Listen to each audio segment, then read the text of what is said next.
এখন প্রশ্ন করতে পারেন যে হুজুর মুমিন কারা?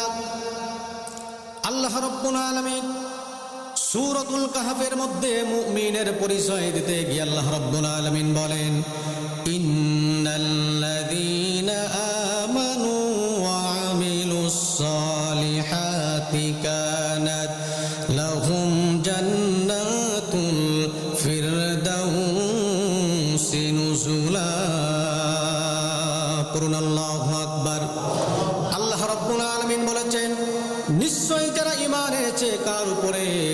আল্লাহর উপরে যারা ঈমান এনেছে, ঈমান এনে বসে থাকলে হবে না, ওয়া আমিলুস সালিহাত, ভালো ভালো কাজ করেছে, ভালো কাজ করেছে, নেকের কাজ করেছে, আমি আল্লাহ রাব্বুল আলামিন তাদেরকে ওই যে বিশাল বড় জান্নাত, এক নম্বর জান্নাত জান্নাতুল ফিরদাউস, ওই সমস্ত বান্দা বান্দীদের জন্য আমি আল্লাহ রাব্বুল আলামিন লিখে দিয়েছি। জোরে বলুন না সুবহানাল্লাহ।